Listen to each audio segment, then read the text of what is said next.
नमस्कार, उत्तराखंड की खबरों के साथ हाजिर हूं मैं अनुपम। प्रदेश की हर छोटी बड़ी खबरों को लेकर सबसे पहले बात करेंगे बड़ी खबर की। हेमकुंड यात्रा के लिए रूट बनाने का काम तेजी से चल रहा है और बर्फ के बीच रास्ता बनाया जा रहा है। न्यूज 18 उत्तराखंड आपको एक्सक्लूसिव तस्वीरें दिखाने जा रहा है। हेमकुंड यात्रा रूट पर बर्फ को काटकर सेना के जवान रास्ता तैयार कर रहे हैं। 6 किलोमीटर का पूरा रास्ता बर्फ में ढका हुआ है और बर्फ को हटाकर काटकर रास्ता बनाया जा रहा है। पूरे समर्पण और उत्साह के साथ सेना के जवान रास्ता तैयार कर रहे हैं। यहां पर कई जगह ग्लेशियर आए हैं और मुश्किल परिस्थितियों के बीच भी काम में जुटे हुए हैं। आपको बता दें कि 25 मई से हेमकुंड साहिब की यात्रा शुरू होने जा रही है और माना जा रहा है कि मई के दूसरे हफ्ते तक रास्ते समेत सारी व्यवस्थाएं ठीक हो जाएंगी।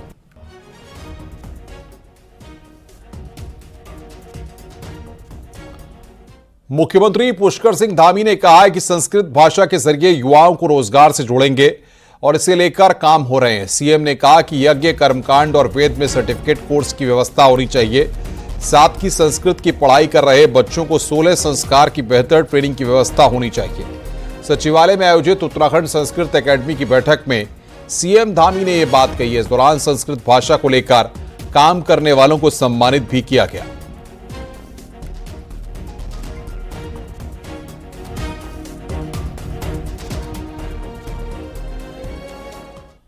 चारधाम यात्रा को लेकर आज गढ़वाल के जिलों में बड़ी एक्सरसाइज की गई। 30 अप्रैल से शुरू होने जा रही चारधाम यात्रा सरकारी मशीनरी के लिए कई तरह की चुनौतियां भी लेकर आती है, फिर चाहे वो क्राउड मैनेजमेंट हो या फिर चारों धामों की यात्रा पर आए श्रद्धालुओं की कुशलता। इसी के मद्देनजर चारधाम यात्रा से जुड़े गढ़वाल के सभी 7 जिलों में एनडीएमए के नेतृत्व में एक बड़ी मॉक ड्रिल की गई, जिसमें इंसिडेंट रेस्पॉन्स सिस्टम के तहत विभिन्न विभागों की तैयारियों को परखा जाएगा, जिसमें सभी विभागों समेत सेना, आईटीबीपी, एनडीआरएफ, एसडीआरएफ और पुलिस के जवान शामिल रहे। इस एक्सरसाइज के तहत गढ़वाल के 7 जिलों में 15 से ज्यादा स्थानों पर काल्पनिक आपदाएं क्रिएट की गईं, जिसके बाद रेस्क्यू ऑपरेशन शुरू किया गया।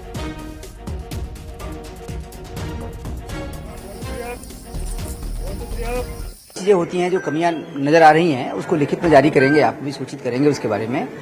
जब कोई बड़ा काम पहली बार कोई काम करते हैं, जैसे कहीं कनेक्टिविटी की प्रॉब्लम थी, उसको हम दूर करने की कोशिश करेंगे। कहीं कहीं रिस्पांस लोगों का बहुत ही कैजुअल सा रिस्पांस था, उसको दूर करेंगे। इस तरह से जो जो चीजें हैं उसमें एक एक चीज को लिखा जा रहा है, एक एक चीज को देखा जा रहा है और हमारा प्रयास होगा कि जब कभी वास्तव में आपदा आती है तो वो कमियां न रहें और हम बेहतर प्रबंधन, बेहतर समन्वय, बेहतर कार्य कर सकें, इसके लिए करेंगे। उत्तरकाशी में भी मॉक ड्रिल की गई। मॉक ड्रिल में पाली के आसपास बादल फटने की सूचना, टेम्पो ट्रेवल मलबे में फंसे होने की सूचना मिली है, जिसके बाद प्रशासन की टीम फौरन मौके पर पहुंची और लोगों का रेस्क्यू किया गया। वहीं घटना की दूसरी सूचना गंगोत्री नेशनल हाईवे पर लैंडस्लाइड की सूचना थी, जहां पर मलबे में बस दबने की खबर मिली। वहां पर भी प्रशासन की टीम मौके पर पहुंची और घायलों का रेस्क्यू किया। मॉक ड्रिल में रेस्पॉन्स टाइम पर फोकस किया गया।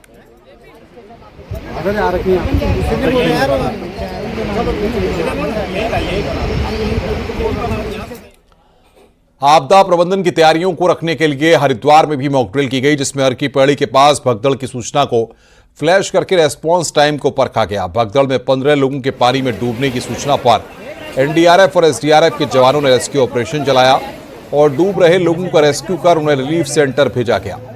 मॉक ड्रिल में राहत बचाव दलों के अलावा पुलिस, एनसीसी और अन्य एजेंसियों का भी सहयोग लिया गया। अधिकारियों के मुताबिक राहत बचाव दलों का रेस्पॉन्स टाइम संतोषजनक रहा है।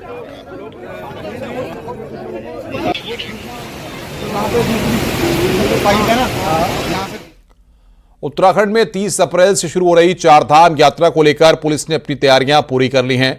डीजीपी दीपम सेठ ने बताया कि यात्रा रूट पर 6000 पुलिस जवान तैनात रहेंगे।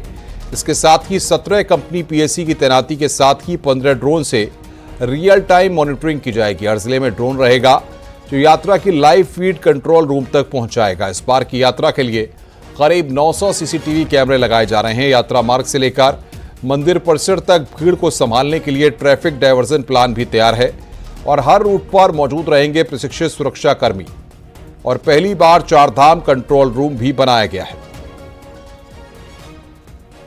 इसमें चारधाम ड्यूटी के लिए लगभग 6000 पुलिसकर्मी तैनात रहेंगे और कुल लगभग एडिशनल पीएससी जो है और जो जनपदों में उपलब्ध है उसको मिला के करीब 17 कंपनी पीएससी भी इसमें लगाई जाएगी ड्यूटी के लिए। इसके अतिरिक्त अब की बार एक सेंट्रलाइज्ड कंट्रोल रूम जो आईजी गढ़वाल हैं, जो कि नोडल ऑफिसर हैं चारधाम यात्रा के, उनके कार्यालय में एक कंट्रोल रूम स्थापित किया गया है। चारधाम यात्रा की तैयारियों को लेकर ऋषिकेश में बैठक हुई। मीटिंग में डीएम और पुलिस के आला अधिकारी मौजूद रहे। इसके साथ ही पीडब्ल्यूडी, वन विभाग, परिवहन निगम, बिजली विभाग के साथ सिंचाई विभाग और स्वास्थ्य विभाग के अधिकारी भी शामिल हुए। मीटिंग में डीएम ने बचे हुए काम जल्द पूरा करने के निर्देश दिए हैं। इसके साथ ही ऋषिकेश में ऑफलाइन काउंटर की संख्या को भी बढ़ाया गया है ताकि तीर्थयात्रियों को कोई दिक्कत न हो। आपको बता दें कि 30 अप्रैल से चारधाम यात्रा शुरू होने वाली है और ऋषिकेश में ट्रांजिट कैंप में यात्रियों के ऑफलाइन रजिस्ट्रेशन और उनके रुकने की व्यवस्था की जाती है। रजिस्ट्रेशन काउंटर्स हैं वो जस्ट डबल किए गए हैं और उनका जो टाइमिंग है वो 24/7 किया गया है। उसके पीछे कारण यही है कि जो हमारा होल्डिंग टाइम है वो ताकि न्यून हो जाए, क्यूइंग न्यून हो जाए। यात्रियों का जो असुविधा होती है वो अपने बुजुर्गों, महिलाओं, बच्चों के साथ होते हैं, तो वो सुविधा फैक्टर को हमको न्यून करना था। हल्द्वानी मेयर गजराज बिष्ट को जिला अदालत से बड़ी राहत मिली है। गजराज बिष्ट के चुनाव को चुनौती देने वाली याचिका को जिला जज की अदालत ने खारिज कर दिया। निकाय चुनाव में कांग्रेस के उम्मीदवार रहे ललित जोशी ने गजराज बिष्ट के चुनाव को चुनौती दी थी। याचिका में कहा गया था कि प्रशासन की मनमानी और चुनाव में हुई अनियमितताओं के चलते उनको हराया गया है, लेकिन कोर्ट ने इसे खारिज कर दिया। कि चुनाव याचिका चूंकि इन्होंने देरी से दाखिल की है, जो एक्ट के हिसाब से समय सीमा निर्धारित की गई है उसमें दाखिल नहीं की गई है, इसलिए ये चुनाव याचिका चलने योग्य नहीं है। कुछ सुप्रीम कोर्ट और हाई कोर्ट के जजमेंट साइट किए गए, कुछ हमने प्रोविजंस बताए एक्ट के, उसके हिसाब से माननीय न्यायालय ने हमारे पक्ष में निर्णय देते हुए चुनाव याचिका को खारिज कर दिया है। पिछले साल अक्टूबर सर्वर पर साइबर अटैक के बाद उत्तराखंड सरकार की सेवाएं पटरी पर नहीं आ पा रही हैं। इन दिनों अपनी सरकार पोर्टल भी तकनीकी दिक्कतों की चपेट में है, जिसके चलते आम लोगों को कई दिक्कतों का सामना करना पड़ रहा है। अपनी सरकार पोर्टल पर स्थायी निवास प्रमाण पत्र, चरित्र प्रमाण पत्र, हैसियत प्रमाण पत्र, जाति प्रमाण पत्र, आय प्रमाण पत्र जैसी 800 सेवाएं ऑनलाइन उपलब्ध हैं, लेकिन पिछले एक हफ्ते से पोर्टल काम नहीं कर रहा। बताया जा रहा है कि पोर्टल को हैंडल करने वाली संस्था ITDA ने पोर्टल के डेटा को राज्य डेटा सेंटर से नेशनल गवर्नमेंट क्लाउड में शिफ्ट किया है, जिसके बाद से तकनीकी दिक्कतें शुरू हुई हैं। सर मैंने बहुत टाइम से अप्लाई करने के लिए दिया है, लेकिन ये बोल रहे हैं कि साइट नहीं चल रही है और ये 5 दिन हो गए कह रहे हैं साइट नहीं चल रही है, लेकिन फॉर्म फिल हो रहा है लेकिन फीस नहीं कट रही है। एंड में ये प्रॉब्लम आ रही है। ये जो उनकी अपनी सरकार वाली साइट है, इन्होंने हमें नोटिस दिया था कि 18 से 21 तक नहीं चलेगी। उसके बाद लोग आए, हमने उन्हें बताया कि 21 तक अभी इनका सर्वर डाउन है, ये कुछ अपडेट कर रहे हैं साइट पे, फीस वगैरह बढ़ा रहे हैं। पहले 30 रुपए थी, अब 40 रुपए कर रहे हैं। तो उसके बाद 21 के बाद हमने 22 को आगे ट्राई किया, लेकिन फिर भी साइट नहीं चली और अब तक आज 24 तारीख हो गई, साइट नहीं चल रही है। आपने अक्सर सुना होगा कि यहां एक्सप्रेसवे बन गया, वहां पर चारधाम रोड बन गई, लेकिन कुमाऊं के 6 जिले इस मामले में कछुआ चाल चल रहे हैं। हालात ऐसे हैं कि यहां पीडब्ल्यूडी के अधिकारी सड़कों की डीपीआर तक वक्त से नहीं बना पा रहे हैं। उत्तराखंड नेशनल हाईवे प्रोजेक्ट का हाल ऐसा है कि इसके आगे केंद्र की मोदी सरकार के मंत्री भी बेदम दिख रहे हैं।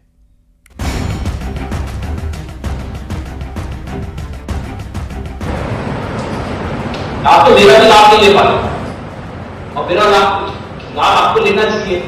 आप लीजिए, आपको देखो आप हर जगह मदद कर रहे हैं, CRI पर हमने आपको बहुत मदद दे रहे हैं, हर चीज में पैसा दे रहे हैं। तो आप जब आप लेना ही नहीं चाह रहे हो, आपकी मिनिस्ट्री जो है क्योंकि 4 साल से डीपीआर नहीं बना पा रही, अलाइनमेंट नहीं बना पा रही, आप ऐसे पीडब्ल्यूडी है। ये गुस्सा केंद्र की मोदी सरकार में सड़क एवं राजमार्ग राज्य मंत्री अजय टमटा का है, जो पीडब्ल्यूडी और NHAI के अधिकारियों को बैठक के दौरान खुली फटकार लगा रहे हैं।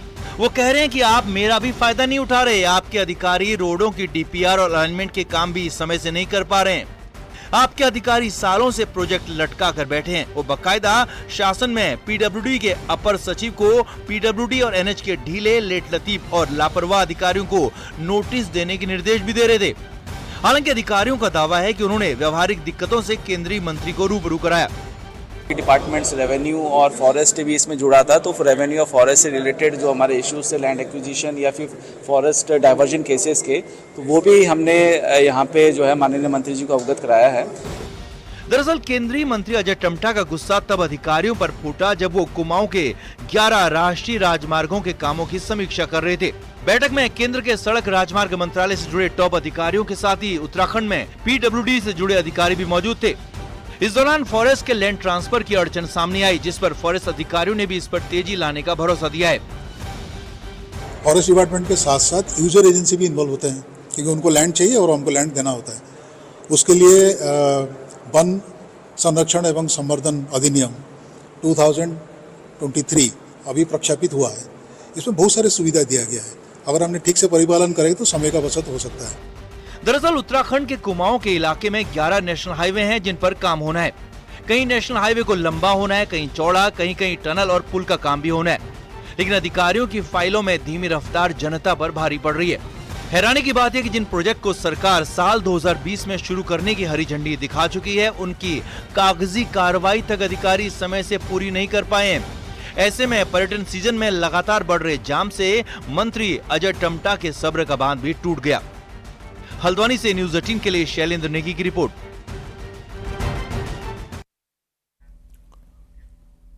देहरादून से बड़ी खबर है, जहां पर पहलगाम आतंकी हमले के बाद दून पुलिस एक्शन में है और एसएसपी देहरादून के निर्देश पर सुरक्षा बलों की वर्दी बेचने वाली दुकानों की पहचान की जा रही है। विशेष अभियान के तहत दुकानदारों को बिना आईडी कार्ड के किसी को भी वर्दी या दूसरे सामान नहीं बेचने की सख्त हिदायत दी गई है और उल्लंघन करने पर कड़ी कानूनी कार्रवाई होगी।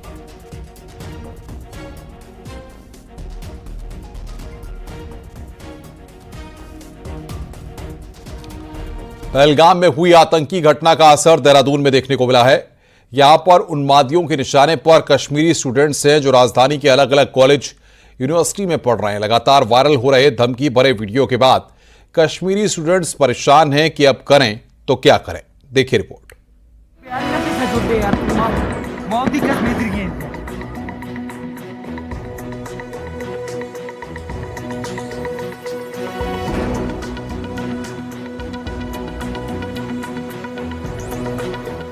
देहरादून में 1200 के आसपास कश्मीरी स्टूडेंट्स अलग अलग कॉलेज यूनिवर्सिटी में पढ़ रहे हैं। पहलगाम में हुई आतंकी घटना के बाद हिंदू रक्षा दल, बजरंग दल समेत कई संगठन कश्मीरी स्टूडेंट्स के उत्तराखंड छोड़ने की मांग करने लगे हैं। साथ ही उनके सोशल मीडिया अकाउंट से लेकर आईडी जांच की मांग कर रहे हैं और ऐसा नहीं करने पर खुद ही एक्शन लेने की बात कह रहे हैं।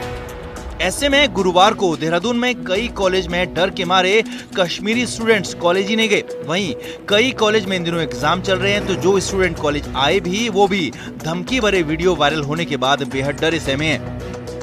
अगर शासन प्रशासन उसको नहीं करेगा तो बजरंग दल स्वयं सड़कों पर उतरेगा और उनके विरुद्ध एक आंदोलन को मुंह बनाएगा कि हम लोग ऐसे व्यक्ति को यहाँ नहीं रहने देंगे जो इस देश का माहौल बिगाड़ने के लिए प्रयासरत है। बेगुनाह मारे गए तो हमें भी बहुत दुख है, लेकिन कुछ कल हम ऐसे ही पढ़ रहे थे, हमारा एग्ज़ाम था तो हम 2 बजे पढ़ रहे थे तो हमने एक वीडियो देखी वहाँ पे जो हमें धमकी मिल रही थी कि उत्तराखंड में पहले हम टारगेट देहरादून को करेंगे, जितने भी कश्मीरी मुस्लिम्स है यहाँ पे तो हम उन पे टारगेट्स करेंगे। तो उनको टाइम दिया जाता है कि सुबह के 10 बजे तक वो यहाँ से जल्द से जल्द निकल जाए। पुलिस ने सभी कॉलेज से कश्मीरी स्टूडेंट्स की डिटेल मांग ली है और किसी भी एक्टिविटी पर खबर देने को कहा है। हालांकि पुलिस की तरफ से कश्मीरी स्टूडेंट्स की सुरक्षा को लेकर अलर्ट है और धमकी देने वालों पर कार्रवाई करने की बात कह रही है। एक संगठन द्वारा जो है इसमें भड़काऊ भाषण देकर इसमें चैलेंज किया गया था और उसमें हेट स्पीच के तहत पाया गया था कि ये कहीं ना कहीं सांप्रदायिक माहौल बिगाड़ने का प्रयास था। इसको देखते हुए उसमें पटेल नगर थाने में संबंधित जो संगठन है उसके पदाधिकारियों के विरुद्ध मुकदमा दर्ज कर लिया गया है। जम्मू कश्मीर से अध्ययनरत छात्र थे, स्पेशल फोकस देते हुए उनके साथ भी संपर्क बनाया गया। हमारे अधिकारी निरंतर उनके संपर्क में है। पहलगाम आतंकी हमले की आड़ में कुछ लोग सियासी अवसर भी ढूंढने लगे हैं, जिसकी वजह से कश्मीर के वो स्टूडेंट्स डरे हुए हैं जो अपना भविष्य बनाने के लिए उत्तराखंड में पढ़ रहे हैं। न्यूज 18 के लिए देहरादून से भारती सकलानी की रिपोर्ट। कांग्रेस में बड़े नेताओं को लेकर बड़ा फैसला लिया गया है। पार्टी के सीनियर नेता अपने पॉलिटिकल प्रोग्राम खुद तय नहीं करेंगे, बल्कि पार्टी के तय प्रोग्राम के हिसाब से चलेंगे। यह आदेश प्रदेश प्रभारी शैलजा ने सभी नेताओं को दिया है ताकि पार्टी के प्रोग्राम ठीक से हो सकें और कांग्रेस को इसका फायदा मिले।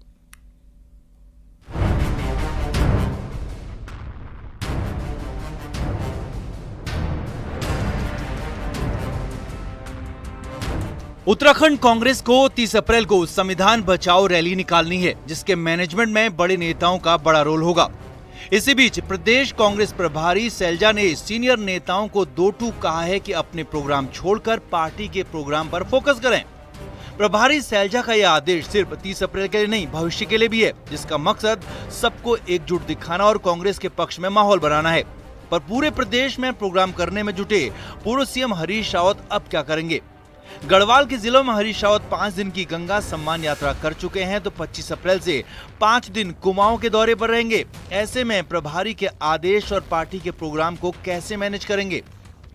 मैं अपने कार्यक्रम करके मैंने उनसे कहा कि आगे का कार्यक्रम मुझे रूपरेखा दो, तो मैं उसके अनुसार अपने को एडजस्ट कर लूँगा। कहाँ कहाँ मेरी उपयोगिता हो सकती है मैं वहाँ कर लूँगा, और बाकी फिर हम राजनीतिक कार्यक्रम नहीं करेंगे, लेकिन व्यक्ति रूप से जो है एक बार, क्योंकि मैं उम्र के ऐसे पड़ाव में हूँ कि मैं एक बार सब लोगों से भेंट कर। स्पष्ट रूप से निर्देश दिया है कि जो एआईसीसी ने कैलेंडर दिया है आगामी 40 दिनों का और भविष्य में भी आंदोलनात्मक और संगठनात्मक कार्यक्रमों का, उसका पालन किया जाए।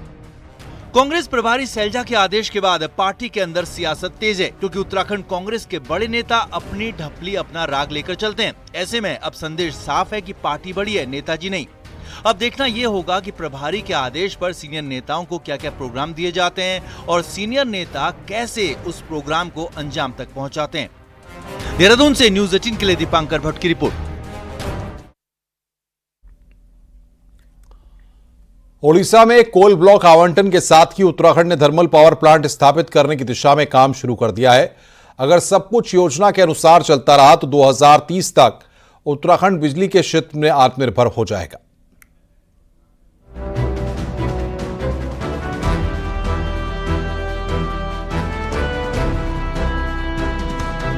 उत्तराखंड को शुरू से ही ऊर्जा प्रदेश के रूप में देखा जाता रहा है, लेकिन पर्यावरणीय प्रतिबंधों और अन्य कारणों से राज्य अपनी ऊर्जा क्षमताओं का पूरा उपयोग नहीं कर पाया।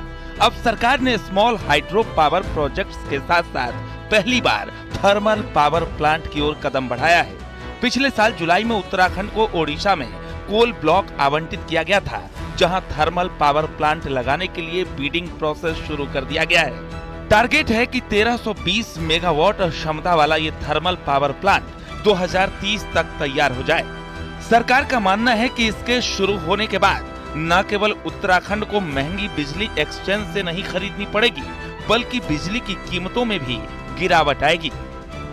देखिए, ये शुरू हो जाएगी तो हमारी जो एक्सचेंज से हम लोग खरीदते हैं उसकी डिपेंडेंसी काफी हद तक कम हो जाएगी। उससे हमारे पावर की रिलायबिलिटी भी बनी रहेगी, उसके साथ साथ हमारे पावर प्राइसेस जो हैं वो नीचे आएंगे। राज्य सरकार ने स्मॉल हाइड्रो पावर प्रोजेक्ट्स पर भी फोकस बढ़ा दिया है। 6 महीने पहले ही सरकार ने 121 मेगावाट क्षमता वाले 6 प्रोजेक्ट्स के टेंडर किए थे। अभी हमने 6 महीने पहले 6 परियोजनाओं का अलॉटमेंट बिडिंग प्रोसेस को फॉलो करते हुए कर दिया था। उसकी इम्प्लीमेंटेशन एग्रीमेंट भी हमारी साइन हो गई थी। टोटल इसका जो क्वांटम होगा वो 121 मेगावाट होगा। 19 परियोजनाओं पे अभी होमवर्क चल रहा है और 10 परियोजनाओं की टेंडर जो है हम लोग शीघ्र ही 1-1.5 महीने के अंदर ही निकाल देंगे। वर्तमान में उत्तराखंड को हर दिन करीब 60 मिलियन यूनिट बिजली की जरूरत होती है, जबकि राज्य की उत्पादन क्षमता सिर्फ 12 से 14 मिलियन यूनिट है। कुछ बिजली रॉयल्टी के रूप में सेंट्रल पूल से मिलती है।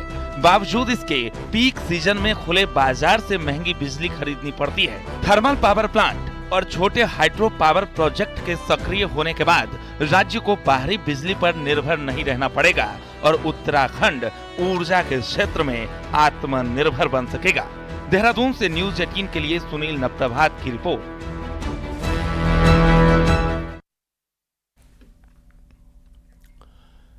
इस बार कैलाश मानसरोवर यात्रा टनकपुर से पिथौरागढ़ एंट्री करेगी। 44 साल बाद के पहला मौका है जब यात्रा रूट को टनकपुर होते हुए पिथौरागढ़ किया गया है। ऐसे में मानसरोवर यात्रियों की राह में ऑल वेदर रोड रोड़े अटका सकती है। असल में बॉर्डर को जोड़ने वाले इस हाईवे में 5 दर्जन से ज्यादा ऐसे डेंजर जोन हैं जो कभी भी दरक सकते हैं। ये रिपोर्ट देखिए।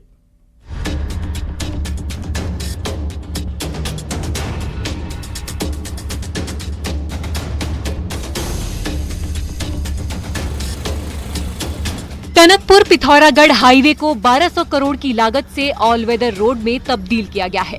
ऑल वेदर रोड में तब्दील होने के साथ ही हाईवे में दर्जनों डेंजर जोन भी बन गए हैं और ये डेंजर जोन हल्की बारिश में भी तांडव मचा देते हैं। बीते साल जुलाई से अगस्त के बीच ये हाईवे लैंडस्लाइड के कारण 23 बार बंद हुआ था। ऐसे में अब जब इसी रास्ते मानसरोवर यात्रा होनी है तो शंकाओं के बादल भी मंडराने लगे हैं। असल में इस बार मानसरोवर यात्रा 30 जून से 22 अगस्त तक होनी है और ये वो समय होता है जब पहाड़ों में मानसूनी बारिश का कहर रहता है। बरसात आते ही काफ़ी खतरा है, यहाँ पे रोड बंद रहने का रहता है। पिछले साल ही काफ़ी दिनों तक ये रोड बंद रही थी, तो अब जब उसी समय पे बरसात के समय पे ही ये यात्रा भी चलने वाली है, तो इस ऐसे में प्रशासन को ध्यान देना चाहिए कि यात्रा प्रभावित ना हो। इसके लिए पुख्ता इंतजाम पहले से वहाँ पे होने चाहिए। 5 साल के इंतजार के बाद मानसरोवर यात्रा बहाल हुई है। ऐसे में यात्रा को लेकर तैयारियां भी शुरू होने लगी हैं। ऑल वेदर रोड के कई डेंजर जोन का ट्रीटमेंट भी किया जा रहा है। बावजूद इसके दर्जनों डेंजर जोन को सुधारने का काम फाइलों में ही दौड़ रहा है। वहीं स्वाला, सिंगदा, अमोड़ी, चूरानी, बाराकोट, घाट और दिल्ली बैंड अभी भी खतरनाक बने हुए हैं। हमने स्वाला वाला जो चंपावत में है उसका भी जो है 109 जो TSDC के द्वारा दिया गया था, उसमें 16 करोड़ 81 लाख रुपए का हमने स्वीकृति की है। उसका हम टेंडर करा लेंगे 2 महीने के अंदर अंदर। ऑल वेदर में तब्दील होने के बाद 150 किलोमीटर के हाईवे में सफर तो काफी आसान हुआ है, लेकिन डेंजर जोन इसकी रफ्तार में रोड़ा बने हैं। चंपावत और पिथौरागढ़ की लाइफलाइन होने के साथ ही ये हाईवे सैलानियों की भी पहली पसंद है। यही वजह है कि 44 साल बाद पहली बार मानसरोवर यात्रा भी इसी रूट से हो रही है। ऐसे में यात्रा सीजन में इस हाईवे को खुला रखना NH के लिए सबसे बड़ी चुनौती साबित होनी है। न्यूज़ 18 के लिए पिथौरागढ़ से विजयवर्धन उप्रेती की रिपोर्ट। यूं तो नैनीताल में एक से बढ़कर एक नजारे पर्यटकों के लिए हैं। झील झरनों के साथ यहां कुदरती नजारे पर्यटकों को खींच ही लेते हैं, लेकिन इन सब से दूर यहां एस्ट्रो टूरिज्म की संभावनाएं बेहतर हैं। हालांकि इसके लिए करोड़ों तो खर्च किए गए, मगर एस्ट्रो विलेज पर ताले लटके हैं।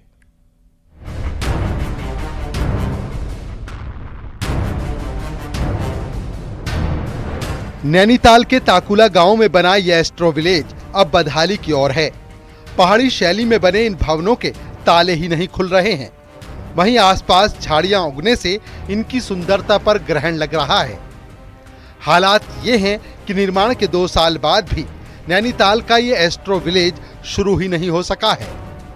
की लागत से बना हुआ है और ये सरकारी पैसे का पूर्ण रूप से दुरुपयोग है। सीजन तैयार हो चुका है, पर्यटक आने को तैयार हो चुके हैं, लेकिन आज ये हमारा एस्ट्रो विलेज पूरी तरह से झाड़ियों से, धूल से, वो पूर्ण रूप से मेरे ख्याल से मैं समझता हूँ कि चारों ओर से उसमें झाड़ियाँ और धूल उसमें हुई है। और मैं ये भी समझता हूँ कि जहाँ एक ओर से जिले के तमाम आला अधिकारी यहाँ पर मौके पर आए हैं, उसके पश्चात ये बहुत बड़े दुर्भाग्य का विषय है कि वो उसकी ऐसी स्थिति आज बन चुकी है। गौरतलब है कि नैनीताल आने वाले पर्यटकों के लिए नया पर्यटन स्थल विकसित किया गया, जिसके तहत नैनीताल आने वाले पर्यटकों को दिन में घूमने फिरने के बाद रात में चांद तारों के साथ ब्रह्मांड के दर्शन के लिए एस्ट्रो विलेज डिजाइन किया गया है। ताकुला एस्ट्रो विलेज को मैं देखने गया था, अभी मैंने इस बीच तो नहीं देख पाया हूँ, बट आई वाज टोल्ड कि इसमें काम की प्रोग्रेस अच्छी हुई है। अब मैं इस बीच एजेंसी को दोबारा इसको बुला के यहाँ पे देखूंगा। और प्रपोजल भी बीच में आया था, इनफैक्ट जो इसका अभी आश्रम का संचालन कर रहे हैं उनकी ओर से एक प्रस्ताव आया था एक बड़े हॉल का वहाँ पे और पेयजल कनेक्शन का, उसको भी मैं कंसिडर कर रहा हूँ। करीब 2.5 करोड़ से 8 कॉटेज बनाए गए हैं, लेकिन वो आज तक भी चालू नहीं हो पाए।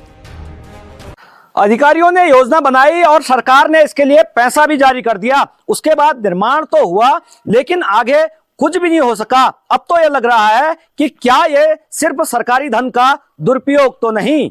वीरेंद्र बिष्ट, न्यूज़ 18, नैनीताल। देहरादून में प्रेमनगर के नशा मुक्ति केंद्र में भर्ती युवक की उसी केंद्र में मौजूद 2 युवकों ने बेरहमी से हत्या कर दी। हत्या के लिए चम्मच का इस्तेमाल किया गया। दोनों आरोपियों को पुलिस ने मौके से ही गिरफ्तार कर लिया। पुलिस के मुताबिक 2 दिन पहले आपसी कहासुनी के बाद गुरुवार की सुबह युवक की हत्या कर दी गई। मृतक की पहचान अजय कुमार के रूप में हुई है, जो मेरठ उत्तर प्रदेश का रहने वाला था। पुलिस का कहना है कि आरोपियों ने चम्मच को नुकीला कर युवक के सीने और गले पर वार किया और उसकी हत्या कर दी।